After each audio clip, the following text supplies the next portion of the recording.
বিল্লাহি মিনাশ শাইতানির রাজিম বিসমিল্লাহির রহমানির রহিম নুনাজ্জিলুল কুরআনি মা হুয়া শিফা ওয়া রাহমাতুল লিল আলামিন। সকল প্রশংসা সেই রব্বুল আলামিনের, যে রব্বুল আলামিন আমাকে এবং সকল মাখলুকাতকে সৃষ্টি করেছে। সেই রব্বুল আলামিনের প্রতি শুকর আদায় করি, সকলেই বলি আলহামদুলিল্লাহ। প্রিয় দর্শক ভাই ও বোনেরা, আজকে আমি আপনাদের মাঝে যে তদবিরটি নিয়ে হাজির হয়েছি, এই তদবিরটি হলো জাদু থেকে মুক্তি পাওয়ার একটি তদবির। তদবিরটি কীভাবে করবেন, এটা একটি তাবিজ বানিয়ে আপনার শরীরে ব্যবহার করতে হবে। এখানে দেখতেছেন 4টা তাবিজ আমি সরাসরি আজকে কাজ করতেছি। এক ভাইয়ের, ওই ভাইকে তার পরিবার সহ 4জন মানুষকে বান মেরেছে এবং জাদুগ্রস্ত করে তাকে দীর্ঘদিন যাবৎ ফেলে রেখেছিল বাড়িতে। সে ভাই যে কোনোভাবেই হোক আমার সন্ধান পেয়েছে এবং সে তার কাজের জন্য আমাকে অনুরোধ করেছে। আমি এই কাজগুলা অনেক দিন আগেই ছেড়ে দিয়েছিলাম, কিন্তু মানুষের এই বিপদের মুখে আবারও সে কাজটি আমাকে করতে হলো। তাই আজ আমি আপনাদেরকে বলবো যে কাজটি আমি ছেড়ে দিয়েছি, সেই কাজটি আপনারা করতে পারেন এবং এই কাজের যে জিনিসগুলা লাগে সেই জিনিসগুলো আপনারা আমার কাছ থেকে নিতে পারেন। এবং এটা কিভাবে নেবেন, আপনারা এই কাজটা, এই শরীর বন্ধ করার বা জাদু থেকে রক্ষা করার যে বিষয়ভিত্তিকগুলো আপনারা নেবেন, সেটা আপনি কুরিয়ার মাধ্যমে নিতে পারেন। এইখানে যে দেখতেছেন 4টা তাবিজ, এখানে দেখতেছেন একটি শিশি রয়েছে, সেই শিশি কিন্তু মেশক, জাফরান ও আম্বরের। আর এইখানে যে একটি চামড়া দেখতেছেন, এটা কিন্তু সরাসরি হরিণের চামড়া।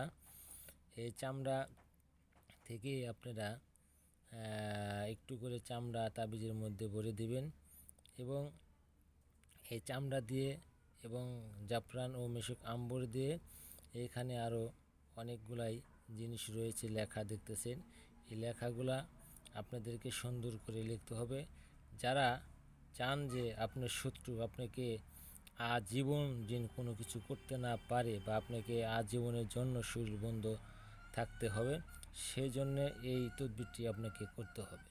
যারা নিজের শরীরকে শত্রুর মোকাবেলায় আর মাধ্যমে আপনারা প্রস্তুত করতে চান, যে শত্রুকে সবসময় আমরা দেখাইতে চাই যে শত্রু যত বড়ই হোক না কেন, শত্রুর চেয়েও বড় ক্ষমতাশালী অনেক কিছু রয়েছে এবং এই জাদুবিদ্যাকে নষ্ট করে দেওয়ার মতো অনেক গুণ ক্ষমতা আল্লাহ তাআলা পৃথিবীতে দিয়েছে।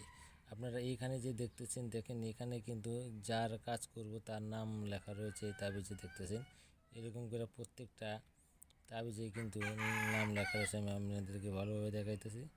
তো এইভাবে আপনারা তাবিজে এইভাবে দেখেন। আপনারা, আমি একটা জিনিস আপনাদের জুম করে দেখাইতেছি, আপনারা জুম করে নিয়ে এই নকশাগুলো সুন্দর করে লেখার চেষ্টা করবেন, যাতে আপনারা এই লেখাগুলো, হরফগুলা বুঝতে পারেন এবং সুন্দর করে লিখতে পারেন। দেখেন এইখানে যে লেখাগুলো রয়েছে ঠিক আপনারা এইভাবে লিখবেন। আমি আপনাদেরকে তাবিজটা সরাইয়া সুন্দর করে লেখার জন্য দেখাইতেছি। সবটিতে কিন্তু একই লেখা রয়েছে। 4টা যে তাবিজ দেখতেছেন, 4টা তাবিজে একই লেখা। আশা করি আপনারা এইভাবে সুন্দর করে লিখবেন, লিখে আপনার শরীরটাকে বন্ধ করে রেখে দেবেন। শত্রু যত বড় শক্তি হোক না কেন, আপনাকে জাদুর মাধ্যমে চালানি করে আপনার শরীরকে নষ্ট করে দিতে পারবে না, চালানি করে বান মারতে পারবে না, জিনের দ্বারা বান মারতে পারবে না, কোনো আগুন পুড়িয়ে আপনাকে বান মারতে পারবে না, কোনো জায়গায় ফেলে দিয়ে আপনাকে ফাপড় করে কোনো কিছু করতে পারবে না, সুই দিয়ে, বসি দিয়ে এবং বিভিন্ন কাঁটা দিয়ে মানুষকে জাদুগ্রস্ত করে সেটা করতে পারবে না। অনেক সময় আপনারা দেখে থাকেন ইউটিউবে যে শিং মাছ, বিভিন্ন মাছ দিয়ে বা মাছের গলায় তাবিজ বেঁধে বিভিন্ন প্রকারের জাদুগ্রস্ত করে থাকে, মানুষকে হয়রানিমূলক কাজ করে থাকে। সেই সকল জাদুকে আপনি এই তাবিজের মাধ্যমে লাথি মেরে দিতে পারেন। কারণ এই তাবিজ আপনি থাকা অবস্থায় এমন কোনো জাদুর শক্তি নাই যে আপনার শরীরে জাদু করে জাদু লাগতে পারে। ওরকম জাদুকর এই দুনিয়ার পৃথিবীতে আমি মনে করি না যে রয়েছে। কারণ এই বিদ্যাটা আমার এক ওস্তাদ আমাকে ছোটোবেলা শিখিয়েছিল। আমি দীর্ঘদিন এই বিদ্যার দ্বারা মানুষের অনেক উপকারে করে দিয়েছি। তাই আজকে আমি আপনাদের মাঝে বলবো যে বিদ্যাগুলো আমি ছেড়ে দিচ্ছি। এই বিদ্যাগুলা অনেক পরিশ্রমিক বিদ্যা, তাই আপনারা সুন্দর করে এভাবে লিখবেন, হরিণের চামড়া দিবেন। এর মধ্যে একটি গাছ রয়েছে, সেই গাছটি দিবেন। এর মধ্যে যে গাছটি দিতে হবে, এখানে যে গাছটি দিবেন আমি আপনাদেরকে দেখাবো বা বলবো। এই যে দেখেন এখানে কিন্তু একটা গাছ রয়েছে, গাছটা ওই কাষ্টা গাছ, গাছটার নাম হলো কাষ্টা। এটা আপনারা ইউটিউবে সার্চ দিয়েও দেখতে পারেন।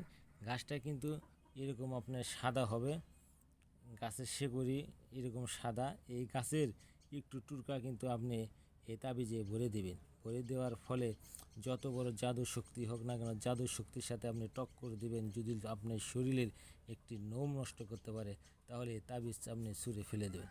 ইনশাল্লাহ আমার কথাগুলো বুঝতে পারছেন, এবং আপনারা সঠিক নিয়মে এই কাজটি করার চেষ্টা করুন। শনিবার অথবা মঙ্গলবারে আপনারা এই তাবিজটা লিখে পুরা করে নেবেন এবং তাবিজটা আপনার শরীরে বেঁধে রাখবেন। আপনাকে এই তাবিজ ব্যবহারের ফলে যেই জায়গাগুলোতে যাওয়া যাবে না, সেটা হলো আশুদ্ধা ঘরে। আপনি 40 দিন পরে যাইতে পারবেন, এবং কোনো মৃত ব্যক্তির কাছে যেতে হলে এই তাবিজটা খুলে আপনাকে যেতে হবে, অথবা আপনি যদি হঠাৎ করে মৃত ব্যক্তির কাছে চলে যান, তাহলে আবার তাবিজটা সোনার উপাধি আপনাকে দিতে হবে। আসসালামু আলাইকুম। যারা চ্যানেলটাকে সাবস্ক্রাইব করেন না, সাবস্ক্রাইব